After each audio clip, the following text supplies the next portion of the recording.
cone center like this can be very handy for any number of projects, as we'll talk about later. They tend to come with higher end lathes, such as my Powermatic that comes with an aluminum one.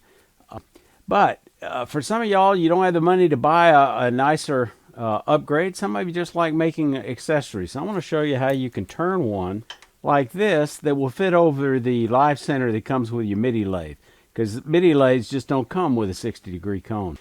Hi y'all, I'm Mike Peast. I'm here to share with you tips, tricks, and techniques to help you become a better wood turner. And if that's something you're interested in, please click the subscribe button so you won't miss future videos. So one of the advantages of a wood one has over the ones that come with it, such as aluminum, number one, is this can be a sacrificial piece. If you tear up the end, no big deal, you can make another one. The aluminum one's a little more of trouble. You can see as I've nicked this a few times, it's not even a cone, it's a little mini point right now. So that's a potential problem. In addition, one that you turn has a softer tip, which may make it more suitable to go inside something you're holding on the lathe that's got a hole in it because it won't mar the surface.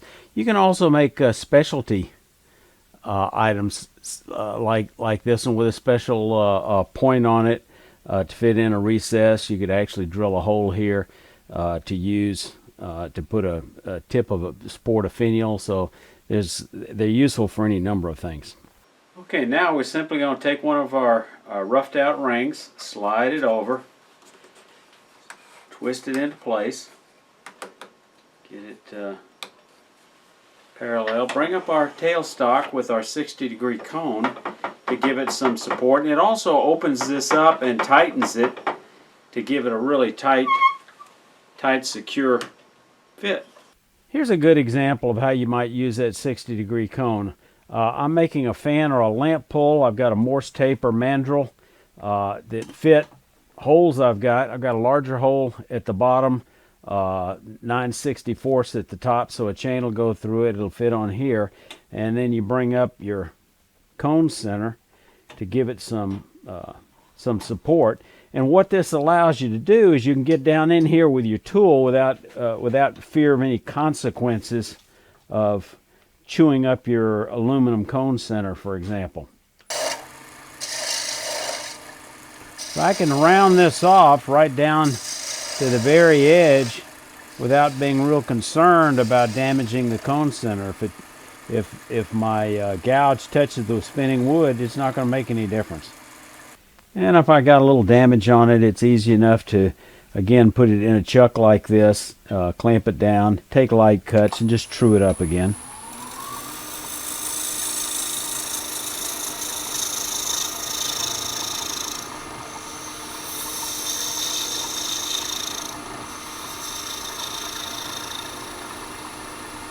If you want to learn more about live center options, click on the icon in the upper right hand corner. So you're going to get a dry blank of wood, approximately a little over 2 inches square. I find that these OEM live centers, such as the one on my Laguna and the one on my little Jet Mini, are approximately 1.5 inches in diameter. So you want a block of wood, you're going to create a wall thickness of approximately 1/4 of an inch. That means you want to start off the block of wood just a little bit larger than 2 inches square, maybe 3 inches long. Turn it between centers, put a tenon on it, put it in your chuck, tighten it up. Make sure it's dry wood. You want a hard wood. You want something that has a uniform grain pattern. Now, first thing we're going to do, we're going to hollow it out, and then we'll finish shaping it. So I'm going to go ahead and mark a little bit of a divot there. I'm going to use this inside out tool for just basically a thin box scraper, you might say. I want something that'll put a nice divot in there. So we've done that. Now we're going to go ahead and take my measuring drill, and we're going to come in there and we're just going to hollow out Guess we ought to double check, see how far down we're going to go. We're going to go, about that far. I'm going to turn around. I have a little mark there, so I want to stop just short of that little mark that I filed on that drill bit.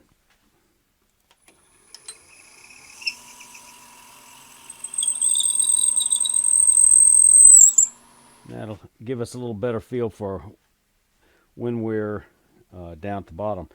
Now, I want to go ahead and mark some locations here on the side. So I'm just going to mark a couple of holes here as a couple of marks for reference. I'm going to do it this way. So that'll give us some, okay, so it's bigger than the small one and smaller than the big one. When we get close to that big one, we'll start fine-tuning it a little bit. So first thing we're going to do is we're going to hollow this out. The normal way we do this with a end grain, you know, we're going to slice end grain, peel side grain. So I'm going to come in here like this, cutting at the leading left tip, and we're just going to swing it out and slice those fibers.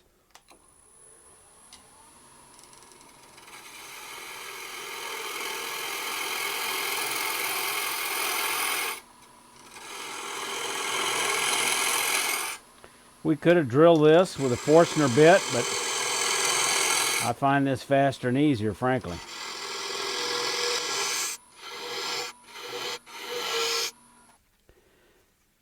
Now I'm going to take a box scraper and start coming down here and sizing that wall. So I take the box scraper. It's got a sharp front edge and a side edge, which is long. Which means because of the shape of the profile, I've got to move the handle a little bit to the right in order to keep that left side parallel with the lathe bed in order to get a nice parallel inside wall. And I just come on down and then I check it, and I've got a pretty good fit. I'm happy with that. And now I bring the wall thickness down with a spindle roughing gouge to about 1/4 of an inch and kind of eyeball what 60 degrees looks like. Now using your spindle gouge, it could be a 1/2 inch gouge or 3/8, doesn't really matter. So we're going to pick up the cut right there on the outside.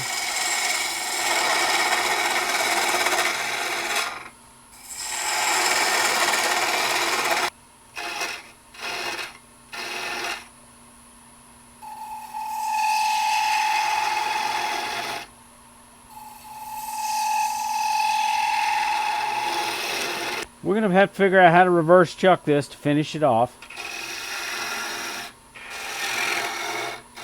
Unless you don't really care how refined it is, in which case you could probably go ahead and use a skew. We're picking up just a little bit of chatter because it's not supported very strongly now. I'm going to use a skew to clean this up a little bit.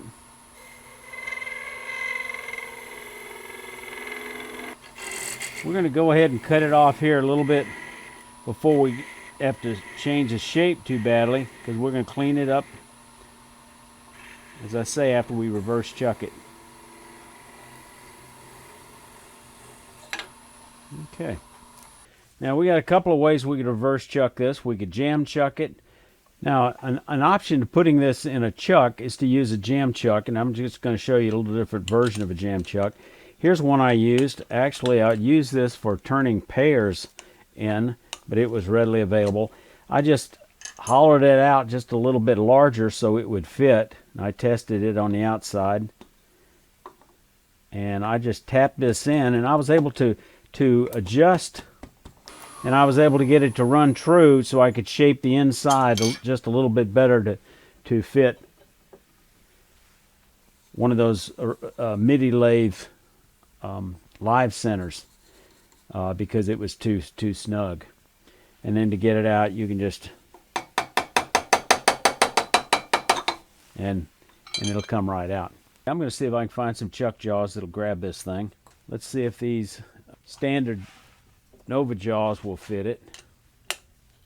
And it will. Now, normally, if you make a tenon, you don't want it to bottom out on the bottom. But in this case, I'm registering it against the bottom, and I'm going to take very, very light cuts. It's going to bite in with that little micro hawk tooth grip that it has. Now all I have to do is finish that nice smooth cut. We're going to go back to the skew, but you could use a spindle gouge if you're more comfortable. Anchor the tool, ride the bevel. Light cuts, light pressure.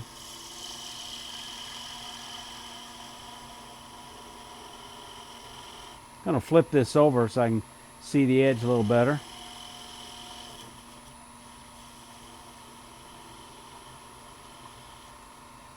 So there's our finished cone. Like I say, you could come up with a different shape, such as one like this. I think this is a little snug. Nope, this is loose.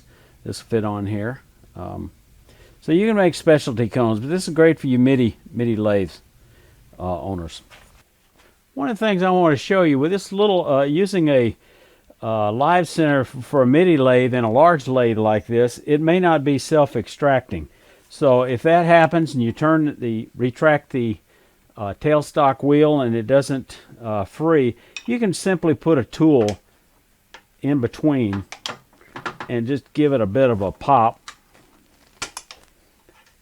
and it'll pop out. You can learn this and other tricks in this video that I'll have a link to. At least the jet live center will actually fit in here. The one from my Laguna won't even register. That's okay. I don't need to use these on my large lathe. I've got plenty of live centers that work on my Powermatic. As always, I value your comments. Leave them in the comments below. I'm going to show a link to a video on making napkin rings where I used a collet chuck, and there's an example of how you actually use that cone to tighten up that collet chuck in case you're interested in seeing that application. Y'all stay safe. Come on back here.